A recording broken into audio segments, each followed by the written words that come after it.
enseno netolovu olwaleero Amongo bamutadde ku komiti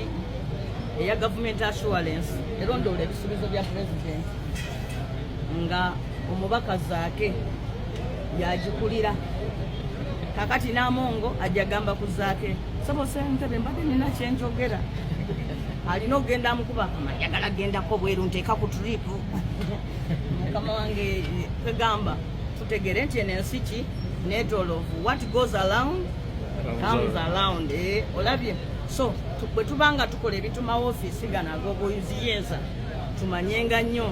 nti n'ensi eno netolovu era ebintu bisobola okwetoloola so mukama ekyakirese buleesi ng'ekyokulabirako tutegeere ensi eno nga bwekola ki bweyimiridde tulemenga okwesigula ennyo naye waliwo ebintu byendabye wano nga bagaba obukulu abantu b'NRM basifu bakuteeka Saija abadde minisita wa finance ne bamuteeka ku komiti ya budget nga mmemba omwerere ne bakwata Luhindi eyali atone jeno ne bamuteeka simanyi ku komiti ya rules nga mmemba omwerere kagamba nga ne bakwata eyali speaker mukyala Anite nati ngamba omuntu yali atone jeno akomyewo nga chairperson wa komiti eriawo endala eriawo wekyo kagamba ogenda n'ogamba nti bannange n'ensi ekyuka mukyala Anita abadde sipiika omulamba kati bamugambye ojja kutuula wano ku komiti yani ya Zaake mu gundi zino oba bamuwadde oba komiti endala gye bamuwadde mu sector komiti awo kegamba naye nze ndabyeko ku basipiika wano basipiika bwe bava ku bwa sipiika kiba kizibu okuyingira mu house awo okuteesa nalaba sekandi teyasobola omanyi najja wano nga naye ate olwaleero bwendabye nti ensi eno yeetooloola bwe bazze ne bampa mmemba omu eyali sipiika wa palamenti eno nga sipiika wange mu mulembe gwe ndabika nze omwe yasingira ddala okuyisibwa obubi nga bwe mwalaba nga siva mu komiti ezo buli kiseera nga mbonyabonyezebwa nengobwa kuba komishona n'ebintu ebirala bingi nnyo naye olwaleero kati nze ate agenda okubeera nga nze chairperson we ye nga bwabadde chairperson wange mu palamenti mu komishoni nangobayo yali chairperson wange mu komishoni nangobayo kati olwaleero yenze chairperson ku komiti eya government assurance nga ye member awo nno kitegeeza zigenda kudda okunywa naye katusuubira anajja kati Ssaabazoganya agenda kufuuka Ssaaba bangi. Ekisinza okunyumira olunaku olwaleero nga bagaba committees bannange muntu yenna ng'olina ofiisi ng'olina obuyinza omanyi kye bayita okalyadda kaddadda mu palamenti ya 11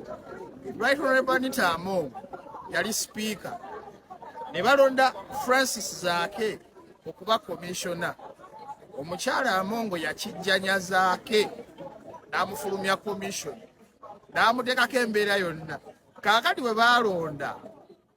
government assurance Honorable Francis Zaake ye chairperson bannange Katonda alina bw'ayugumiza amazzi bw'ati omukyala Amongo tebamussa mu komiti ng'ate Zaake ye chairperson kaakati nze njagala kulaba mwami Zaake oba ng'amanyi kuba n'ekisa yaleme ku revenge nga Olivia yamutukolako baneebwa holdinga public office kyoba omanya mu bwongo obwo nti si gwasembayo yisaba nno bulungi kubanga olunaku lukeera nga si gwalina office okeera nga gwatwala abantu mu basement nga gwe nannyini kuwamba ensi etuuka naawe ne weegayirira balamuzi naawe ne weegayirira balooya ng'ate olaba balooya bo tebakutuukako nga bw'obikola abalala so buli aholdinga public office kali akantu ke bagamba nti okalyadda kaddadda era kirituukirira oba odyonyosa bakuyita kudyonyosa banno naawe kiri kutuukako abali kutuwuliriza n'abali kutubona naye amawulire agali kujja mu maiso oidi ogobanga ife musoka tukaba nti ogoba akasadda akarono kagoba mitala wa migaye keire ogoba no ogobanga mwino ayolekanga mwagaira olikuwulira ogobanga mwino ayolekanga mwagakola ki agakuyira honorable zake akakiiko kakyeyalinga omu ku memba ku kakiiko okwo ne omukyala Anita Amongo bagana honorable zake tukolera ekintu kirala bakwimpikinga koti yakuyiza yakuweereza obuvunaanyizibwa bwokwita mu ofiisi wa commissioner watukola ekintu kitya omukyalo abanga tali kwatendinga komiti eyo make sure you impeach her alina okuba nga azira mirembe wona ewaka ni mukibira so honorable zake omulimu gwe tukuweire guli mulala guti wagu omukyalo make sure ndi komiti eyo emirundi gyetyama ngabanga tali kwatendinga mwimpishingi ne waliwo ebintu byendabye wano nga bagaba obukulu abantu b'enale bakuteeka Saija abadde minisita wa finance ne bamuteeka ku komiti ya budget nga memba omwerere ne bakwata Luhindi eyali atone jeno ne bamuteeka simanyi ku komiti ya rules nga memba omwerere kagamba